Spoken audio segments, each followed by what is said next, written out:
All right, guys, so we're doing a little bit later of recording, so my voice is a bit quieter. I apologize, and I also apologize for, you know, sounding a bit tired. It's currently 11:45, but I wanted to get out this objections video as soon as possible to you guys, 'cause I really think it's going to be beneficial to you guys. The first step for overcoming objections is going to be to prospect well, just like I mentioned in the last video, qualify well, present well. If you do those things well, I promise you should get zero objections realistically.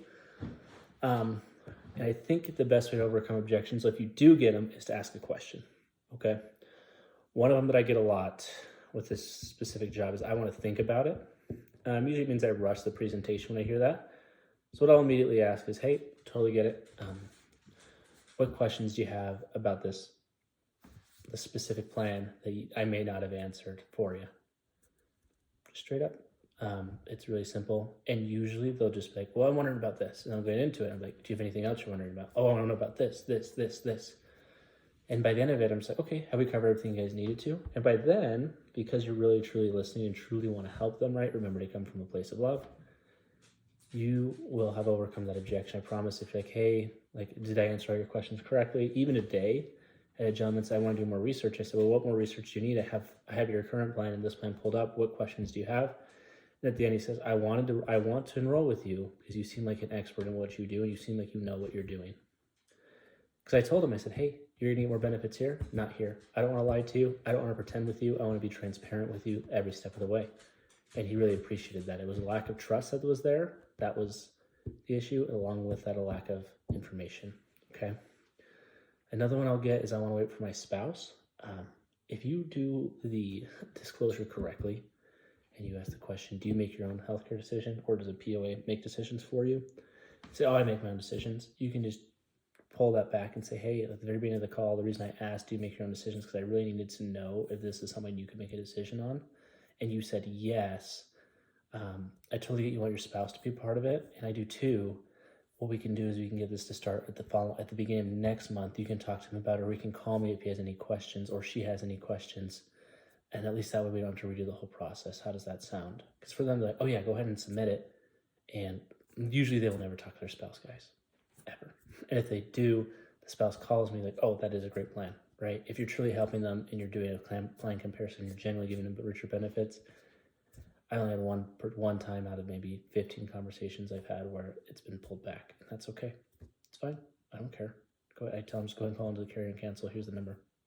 Don't want them anyways because they're going to cancel either way, right? Or I'll just go ahead and say, hey, at the beginning of next month, we'll just transfer it back over. Whatever it is, right? It's totally fine. The next objection I get is, I don't have enough time for this. If I get that at the very beginning of the call, I'll say, hey, this is really important. I do want to make sure we go over these benefits. It's really important that we address these because we want to make sure you're getting all you can. It's like, bye, and they just hang up. You're never going to sell them anyways, guys. Don't waste your time. Don't be like, well, I could have overcome that. You can't. The one that you do want, though, is a guy who says, hey, really, I don't have time right now. I'm walking out the door, and I can't talk, but I do want to go over these benefits with you. That's the guy where I say, okay, what's a good callback time? And I'd say 9 times out of 10, they're not actually busy. They just want to get you off the phone. And if I say, hey, this is pretty important stuff we're going over, guys, just real quick, let's just go through it. And if you guys are already having all the benefits like you think you are, I'll just go let you know you are. You can let everyone know in the future you are. Oh, yeah, cool. Let's go over real quick, right? 9 times out of 10, they're not busy. They're just trying to get you off the phone, guys. Now, if I get that midway through the call, that's kind of more serious. It usually means either A, something came up, B, family. There's a lot of issues there. I let those go. It's okay. Schedule a call back. It's not the end of the world, honestly. Because if you are kind and honest and really looking out for them, you'll understand. Sorry, guys, it's my dog. Another objection that people complain about is price. It's pretty rare you get this unless you're adding a hospital indemnity, dental, vision, hearing. With the MAPDs, it's very rare. I get this because most of them are $0 premiums. But if I'm doing a hospital indemnity, usually it's just like, hey, look, I understand that this is adding a premium, but if something does happen, I don't want you to have to pay when you go to the hospital. I don't think you do either. This is why we're doing it, because your max out of pocket is X. Well, we have something that can cover that for you. We don't want you to have that medical deduct or anything like that, right? It's very rare because at that point they usually want it and they bring it up. I don't sell hospital indemnities. I don't sell dental, vision, hearing plans extra unless someone calls me about it. I should probably try, but I just see it as not as much commission as it's worth when I can just be on the next MAPD call, right? I'm not sure if there's any more objections I really want to go over. The 8-mile rule, though, guys, that's what I want to end on.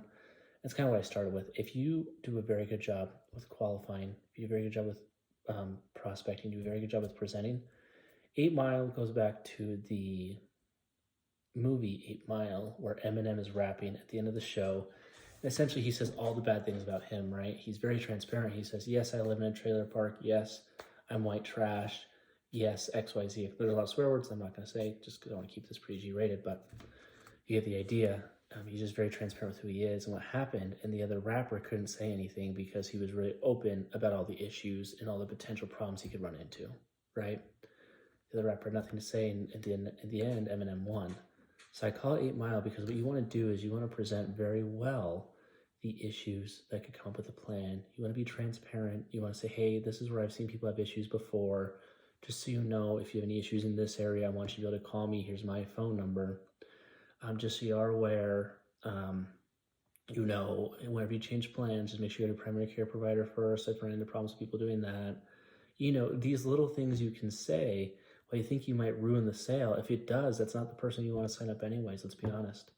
These little things you say, asking the prospect, hey, like, I just want to make sure, do you have any other benefits you want to go over before we continue forward? I just want to be transparent and open with you. Those sort of things, guys, that's going to overcome more objections than, you know, I can give you a booklet for. There's so many objections that we can go over, and there's ways to overcome them. But at the end of the day, guys, if you are doing the work the right way, you are being honest with your clients, you're being transparent, I doubt you'll run into very many objections. And if you do, just ask a follow-up question, and 9 times out of 10, that'll overcome it. So next time, guys, we'll talk about closing. It will be a pretty short video, I think. So these are getting longer and longer, I'm noticing, which is probably a good thing. But we'll talk about closing, kind of what that looks like. And I'll just be honest, guys, it's the easiest close in the world, Medicare. If you're not closing it, it's because you're probably nervous. But we'll talk about confidence tomorrow. Appreciate you guys. You guys have a good one.